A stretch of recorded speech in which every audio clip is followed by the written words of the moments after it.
Hi my dear ones, welcome to CSCB Ranker, your one-stop channel for cracking CSCB exams in Kerala. KCS ആക്ടിൻ്റെ introduction മുതൽ ഇപ്പോൾ ഈ video ചെയ്യുന്ന section 36 വരെയുള്ള എല്ലാ ചാപ്റ്റേഴ്സും പ്ലേലിസ്റ്റ് ആയിട്ടാണ് ഇട്ടേക്കുന്നത്. അപ്പോൾ എക്സാം ഉണ്ടല്ലോ നെക്സ്റ്റ് മന്ത്, എല്ലാവരും ഡെയിലി ഈ വീഡിയോസ് കാണുക. നിങ്ങൾക്ക് എന്തായാലും ഉപകാരപ്പെടും. എല്ലാം നിങ്ങൾക്ക് റീകളക്ട് ചെയ്യാനായിട്ട്, ഓർമ്മയിൽ നിൽക്കാനായിട്ട് ഡെയിലി കാണുക. ആവറേജ് ഒരു 10 മിനിറ്റ്സേ വീഡിയോ ഉള്ളൂ ഡെയിലി ചെയ്തേക്കുന്നത്. അപ്പോൾ എല്ലാവരും എക്സാമിന് വേണ്ടിയിട്ട് നന്നായി പ്രിപ്പയർ ചെയ്യുക. ഇതുവരെ തന്ന എല്ലാ സപ്പോർട്ടിനും ഒത്തിരി നന്ദിയുണ്ട്. നമുക്കിനി കഴിഞ്ഞ ക്ലാസ്സിൽ പഠിച്ച ഭാഗത്തിൻ്റെ ക്വസ്റ്റ്യനിലോട്ട് കിടക്കാം. Question number 1. What must a member do when apply for a loan from an agriculturist society under section 35? Answer. He must make a declaration creating a charge on his land or his interest in the land for repayment of the loan and future loans with interest. Section 35 പ്രകാരം ഒരു agriculturist സൊസൈറ്റിയിൽ ലോണിന് apply ചെയ്യുമ്പോൾ ഒരു member ചെയ്യേണ്ടുന്ന കാര്യം എന്താണ് എന്നാണ് ചോദിച്ചിരിക്കുന്നത്. അതായത് ഒരു മെമ്പർ ലോണിന് അപ്ലൈ ചെയ്യുമ്പോൾ ഒരു ഡിക്ലറേഷൻ കൊടുക്കേണ്ടതുണ്ട്. അദ്ദേഹത്തിൻ്റെ സ്വന്തം ഭൂമിയാണെങ്കിൽ അങ്ങനെ, അല്ല അദ്ദേഹം പാട്ടത്തിനെടുത്ത ഭൂമിയാണെങ്കിൽ അങ്ങനെ. അത് വെച്ചുകൊണ്ട് അദ്ദേഹം ഇപ്പോൾ എടുക്കുന്ന ലോണായാലും ഫ്യൂച്ചറിൽ എടുക്കുന്ന ലോണായാലും ഇനി അതിൻ്റെ ഇൻട്രസ്റ്റും റീപേ ചെയ്തും കൊള്ളാമെന്നുള്ള ഒരു ഡിക്ലറേഷൻ നടത്തുക എന്നുള്ളത് ഇമ്പോർട്ടൻ്റ് ആണ്. Question number 2. Can a declaration make under section 36 be cancelled or changed? Answer. Yes, but only with the previous written permission of the society. ഇങ്ങനെ ഒരു ഡിക്ലറേഷൻ കൊടുത്തു കഴിഞ്ഞാൽ സെക്ഷൻ 36 പ്രകാരം അത് ക്യാൻസലാക്കാനോ അല്ലെങ്കിൽ അതിൽ മാറ്റം വരുത്താനോ ഉള്ള അധികാരമുണ്ടോ എന്നുള്ളതാണ്. അങ്ങനെ ചെയ്യാൻ പറ്റും, പക്ഷേ അത് സൊസൈറ്റിയുടെ റിട്ടേൺ പെർമിഷൻ മൂലം മാത്രമേ സാധിക്കുകയുള്ളൂ. സൊസൈറ്റി റിട്ടേൺ പെർമിഷനായിട്ട് കൊടുത്തേക്കുകയാണ് എങ്കിൽ അതിന് സാധിക്കും എന്നുള്ളതാണ്. Question number 3. Can standing crops on the land be transferred by the member? Answer.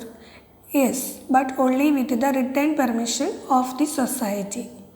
ഇവിടെ പറയുന്നത് ഇങ്ങനെ പ്ലെഡ്ജ് ചെയ്തിരിക്കുന്ന ഭൂമിയിലുണ്ടാകുന്ന വിളകൾ അതിനെ കൈമാറ്റം ചെയ്യാൻ സാധിക്കുമോ എന്നുള്ളതാണ്. അതും കൈമാറ്റം ചെയ്യാൻ പറ്റും, പക്ഷേ അതിനും സൊസൈറ്റിയുടെ റിട്ടേൺ പെർമിഷൻ കിട്ടിയിരിക്കണം. കൈമാറ്റം എന്നതുകൊണ്ട് ഇവിടെ ഉദ്ദേശിക്കുന്നത് ആ വിളയിനെ വിൽക്കാൻ സാധിക്കും എന്നുള്ളതായിട്ട് നമുക്ക് കണക്ക് കൂട്ടാം. കാരണം അത് വിറ്റിട്ട് അതിൽ കിട്ടുന്ന പേയ്മെൻറ്റ് ഈ ലോൺ അടയ്ക്കാനായിട്ട് ഉപയോഗിക്കാമല്ലോ. അപ്പോൾ കൈമാറ്റം എന്നതുകൊണ്ട് ഇത് വിൽക്കാനായിട്ട് അധികാരമുണ്ടോ എന്നുള്ളതായിട്ട് നമ്മൾ മനസ്സിലാക്കണം. Next question number 4. Can the land be mortgaged to other institutions while the loan is outstanding? Answer. Yes, it can be mortgaged in favor of the government or a land mortgage bank. Already mortgage ചെയ്ത് loan outstanding ആയി നിൽക്കുന്ന അവസ്ഥയിൽ ഈ ലാൻഡിനെ other ഇൻസ്റ്റിറ്റ്യൂഷന് mortgage ചെയ്യാനായിട്ടുള്ള permission ഉണ്ടോ എന്നുള്ളതാണ്. അത് സാധിക്കും, പക്ഷേ അത് ഗവൺമെൻറ്റിനോ അല്ലെങ്കിൽ ലാൻഡ് മോർട്ട്ഗേജ് ബാങ്കിനോ പ്ലെഡ്ജ് ചെയ്യാൻ മാത്രമേ സാധിക്കുകയുള്ളൂ. അവർക്ക് ഫേവറായിട്ടാണ് ചെയ്തിരിക്കുന്നതെങ്കിൽ ഇതിന് പെർമിഷൻ ഉണ്ട് എന്നുള്ളതാണ്. Question number 5. What happens if the member repays part of the loan? Answer. On application and with approval of the financing bank, the society may release part of the land from the charge. Loan എടുത്തതിന് ശേഷം അതിൻ്റെ ഒരു പാറ്റ അടച്ചു തീർന്നു കഴിഞ്ഞാൽ apply ചെയ്തിരിക്കുന്ന ആളുടെ ആപ്ലിക്കേഷൻ്റെ അല്ലെങ്കിൽ അദ്ദേഹത്തിന് ആവശ്യമെങ്കിൽ ഫിനാൻസിങ് ബാങ്കിൻ്റെ പെർമിഷനോടുകൂടി ഈ ഭൂമിയുടെ ഒരു ഭാഗം റിലീസ് ചെയ്ത് കൊടുക്കാനുള്ള പെർമിഷൻ ഉണ്ട് എന്നുള്ളതാണ്. പിന്നെ നമ്മൾ പഠിച്ചിരുന്നു ഇങ്ങനെ ചെയ്യുമ്പോൾ ഈ ബാക്കി നിൽക്കുന്ന ഔട്ട്സ്റ്റാൻഡിങ് ലോൺ എമൗണ്ടിൻ്റെ ആ എമൗണ്ടിന് പ്രൊപ്പോർഷനായിട്ടുള്ള സെക്യൂരിറ്റി ഉണ്ടോ എന്നുള്ളത് സൊസൈറ്റി ഉറപ്പാക്കേണ്ടതാണ്. നമ്മൾ സെക്ഷൻ 36ൻ്റെ 3 പോയിൻറ്റ്സുകളായിരുന്നു പഠിച്ചിരുന്നത്. 4ാമത്തെ പോയിൻ്റ് നോക്കാം. Any alienation made in contravention of clause 3 shall be null and void, subject to the claims of the government in respect of basic tax or any money recoverable as land revenue, and to the claims of the government or the land mortgage bank in respect of any money payable under a mortgage in favor of the government or the land mortgage bank, and to the prior claims of any person in whose favor alienation of the land or interest in land specified in the declaration made under clause 1 or varied under clause 2 has been effected and duly registered before the date of the grant of the loan by the society. There shall be a first charge in favor of the society on such land or interest for and to the extent of the dues owing by him on account of the loan. Close 4 പറയുന്നത് close 3 ലംഘിച്ച് നടത്തുന്ന വസ്തു കൈമാറ്റം അസാധുവായിരിക്കും എന്നുള്ളതാണ്. എന്തായിരുന്നു close 3 പറഞ്ഞിരുന്നത്?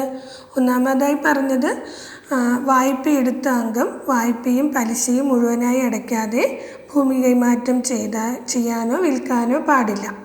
പിന്നീട് പറഞ്ഞിരുന്നു സൊസൈറ്റിയുടെ അനുമതിയോടെ സർക്കാരിനോ ലാൻഡ് മോർട്ട്ഗേജ് ബാങ്കിനോ മോർട്ട്ഗേജ് ചെയ്യാൻ സാധിക്കുമെന്ന് പറഞ്ഞു. പിന്നീട് പറഞ്ഞു വായ്പയുടെ ഒരു ഭാഗം അടച്ചാൽ സൊസൈറ്റി അംഗത്തിൻ്റെ അപേക്ഷ പ്രകാരം ഭൂമിയുടെ ഒരു ഭാഗം ചാർജിൽ നിന്നും ഒഴിവാക്കി കൊടുക്കും. ഇതൊക്കെയായിരുന്നു ക്ലോസ് 3 നമ്മൾ പറഞ്ഞത്. ഇനി ക്ലോസ് 5 പറയുന്നു സൊസൈറ്റിക്ക് ഫസ്റ്റ് ചാർജ് ഉണ്ടെങ്കിലും പ്രയോറിറ്റി കൊടുക്കേണ്ട ചില സാഹചര്യങ്ങളുണ്ട്. അവ ഏതൊക്കെയെന്നാണ് പോയിൻ്റ് 5 പറയുന്നത്. ഒന്നാമതായി പറയുന്നു ഗവൺമെൻറ്റിന് ബേസിക് ടാക്സോ അല്ലെങ്കിൽ ലാൻഡ് റവന്യൂ ഇവ അടയ്ക്കാനുണ്ടെങ്കിൽ അതിനാണ് പ്രയോറിറ്റി എപ്പോഴും ഉണ്ടാവുക. പിന്നീട് പറയുന്നത് ഗവൺമെൻറ്റിനോ ലാൻഡ് മോർട്ട്ഗേജ് ബാങ്കിനോ പണയപ്പെടുത്തിയിട്ടുണ്ടെങ്കിൽ അതിനും പ്രയോറിറ്റി കൊടുക്കണം. പിന്നീട് സൊസൈറ്റിക്ക് കൊടുക്കുന്നതിന് മുൻപായിട്ട് നിയമപരമായ മറ്റേതെങ്കിലും കൈമാറ്റം നടന്നിട്ടുണ്ടെങ്കിൽ അതിനും പ്രയോറിറ്റി ഉണ്ടാവും. ഇവയൊക്കെ പ്രയർ ക്ലെയിം ആയിട്ടാണ് സംരക്ഷിക്കപ്പെടേണ്ടത്. Next point, a declaration made under clause 1 or any variation or cancellation thereof under clause 2 or any release under the third proviso to clause 3 shall be sent by the society by registered post to the sub-registrar having jurisdiction over the area in which the land is situate, and the sub-registrar shall register such declaration or variation or cancellation or release and issue a copy thereof to the society. ഇവിടെ പറയുന്നത് close 1 പ്രകാരം declaration ഉണ്ടാക്കുകയോ അല്ലെങ്കിൽ close 2 പ്രകാരം ഈ ഡിക്ലറേഷനിൽ എന്തെങ്കിലും മാറ്റം വരുത്തുകയോ റദ്ദാക്കുകയോ ചെയ്യുന്ന അവസ്ഥ.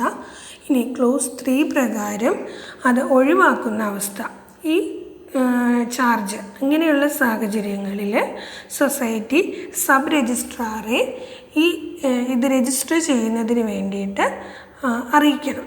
അത് രജിസ്റ്റേർഡ് പോസ്റ്റിൽ അയച്ചു കൊടുക്കണം.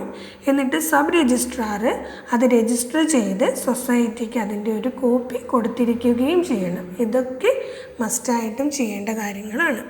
ഈ ചാർജ് ചെയ്തിരിക്കുന്ന ലാൻഡ് നിലനിൽക്കുന്ന ജൂറിസ്ഡിക്ഷനിൽ പെട്ട സബ് രജിസ്ട്രാർക്കാണ് അയച്ചു കൊടുക്കേണ്ടത്. അതും കൂടി ഒന്ന് ഓർത്ത് വയ്ക്കണം.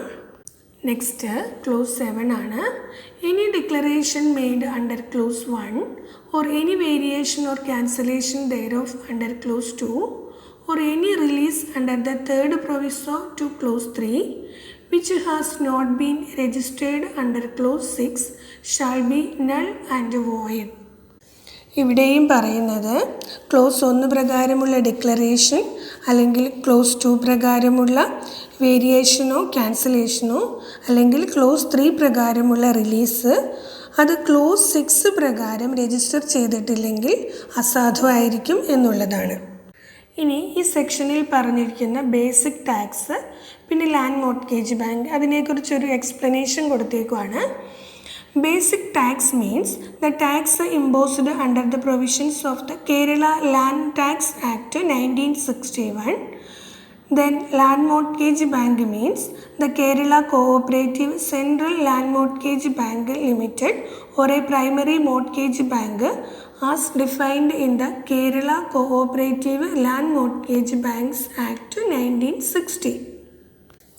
ഇവിടെ പറയുന്ന ബേസിക് ടാക്സ് എന്ന് പറഞ്ഞാൽ കേരള ലാൻഡ് ടാക്സ് ആക്ട് 1961 പ്രകാരം ചുമത്തുന്ന നികുതിയാണ്. അതുപോലെ ലാൻഡ് മോർട്ട്ഗേജ് ബാങ്ക് എന്ന് പറഞ്ഞാൽ Kerala cooperative central land mortgage bank limited അല്ലെങ്കിൽ Kerala cooperative land mortgage banks act 1960 പ്രകാരമുള്ള ഒരു പ്രൈമറി മോർട്ട്ഗേജ് ബാങ്ക് ആണ്. ഇനി ബുള്ളറ്റ് പോയിൻറ്റ്സ് ആക്കിയിരിക്കുന്നത് നോക്കാം. Clause 4.